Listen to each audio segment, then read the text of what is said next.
I know you've probably been wondering where have we been, and I owe you guys an explanation. But for now, we'll take it from here, and first stop is Watermaker.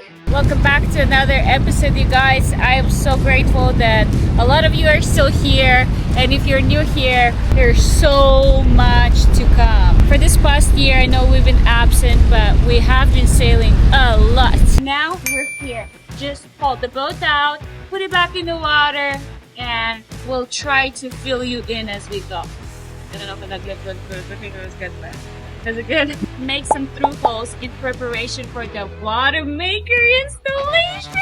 I'll take you through the whole process, taking the boat to the boatyard, hauling it out, putting the through holes in, putting it back in the water, and back into the marina.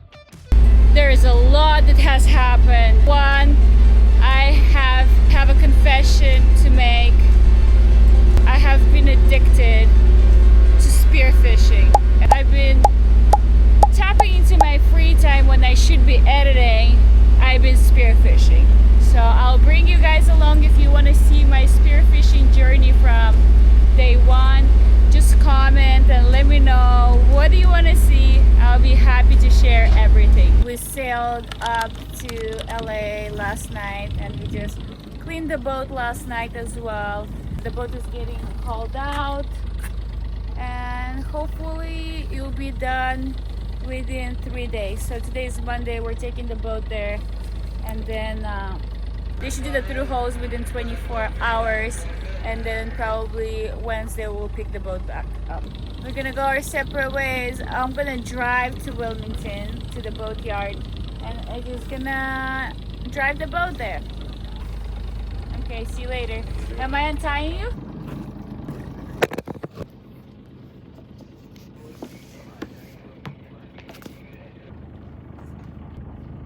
We're gonna go and meet Eddie on the other side. I'm just gonna pull the dinghy in right now.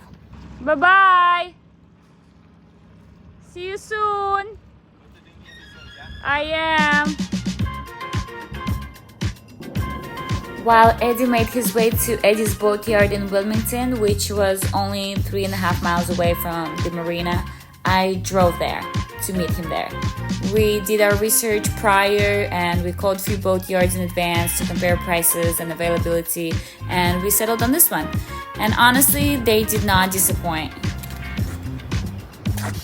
Kind of creepy, but standing right behind the crane that is gonna pull the boat out. Haul the boat out, so. This is what the boatyard looked like, and I know it's not extremely glamorous, but everyone there was so professional and very efficient, which was amazing. I signed some paperwork and made my way out to the dock so I could get an idea where Eddie will be arriving. As I was pulling up on Mahi, I called Lou because the exact entrance to the boatyard was kind of hard to find. She was jumping up and down like a crazy person waving her arms, but that was easier to see than their little sign. The haul out cost about $750 just to pull the boat out. Generally people do this when they're going to do other work on the boat, but our bottom was still in really good shape, so we didn't. The total with the labor to install the through holes was about $1,200, and they really helped us out. They put the boat, they didn't even take it out of the harness. They left it in there, they did the through hole, and they dropped the boat right back in. The legend.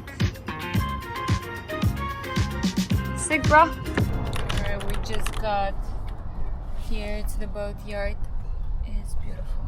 And we're gonna go and see the boat out of the water. Exciting and scary at the same time. Have anything to say?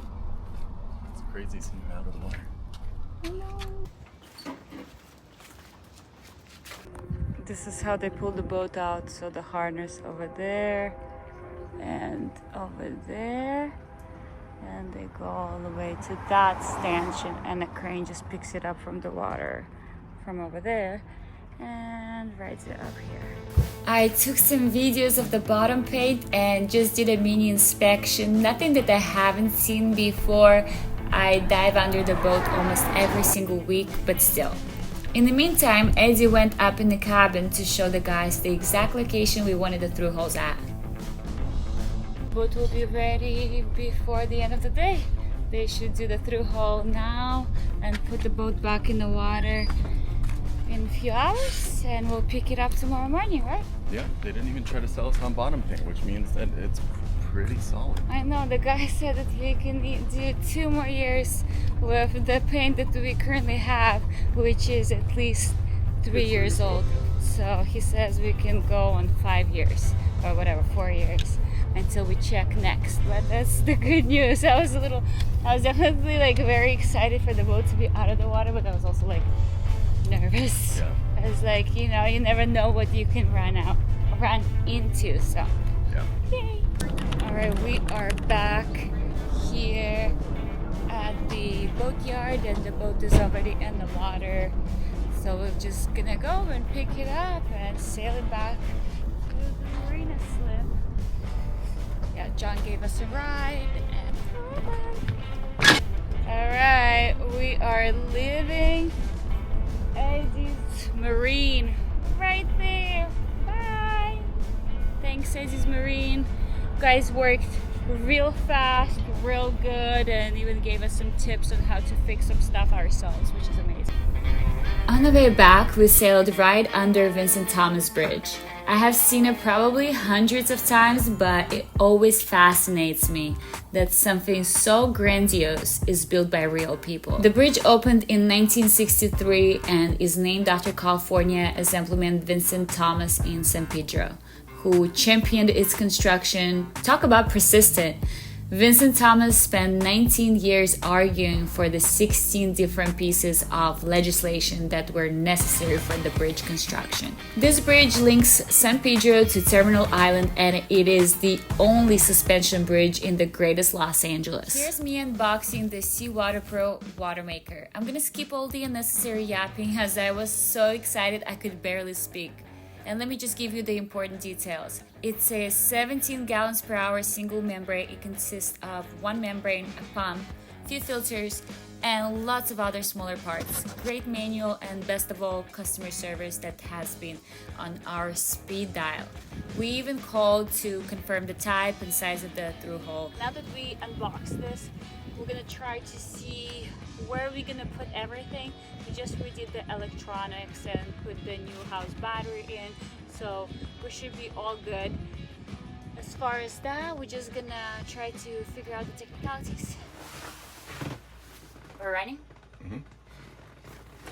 All right, we're back, you guys. I actually was editing this video and I wanted to finish the installation of the water maker, but we were kind of like mapping things out, and I realized it's gonna take a second, and then I thought maybe it would be a good idea to share with you and see if you can give us your input, and maybe it's something that you've done already before. So I'll show you the current setup and what we're thinking to do. We already got the through holes, as you saw. This is what we're working with right now. So we have this space here in the cubby, and we're planning to use this for this carbon filter.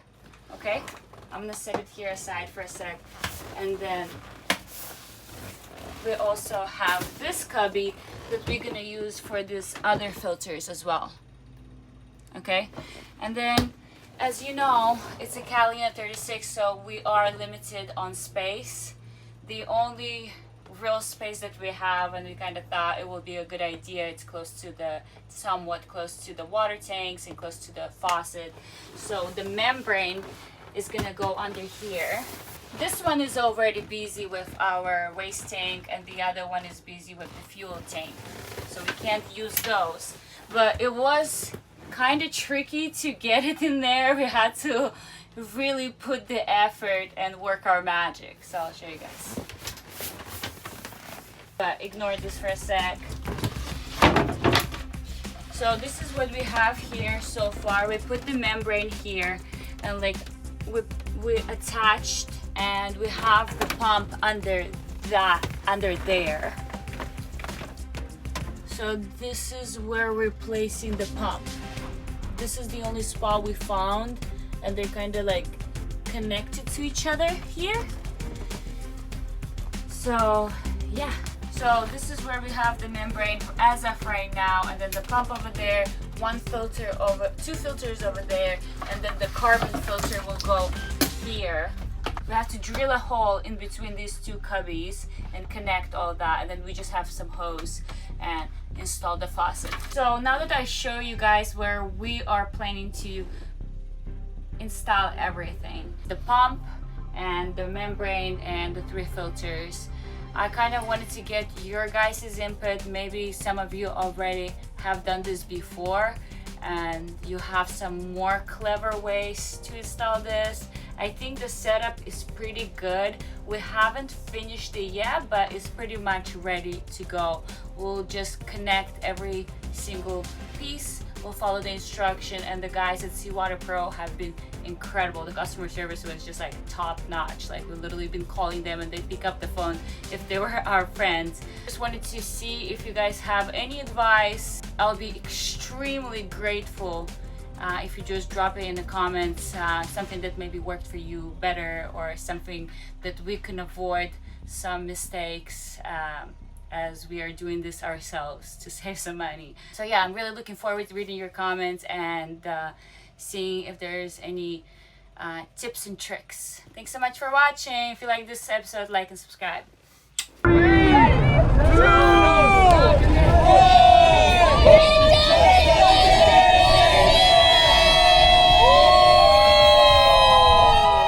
As we are determined to make our way back to YouTube, I am stoked to share with you our favorite anchorages, a little bit of partying, spearfishing, catch and cook, showing the highs and the lows and everything in between.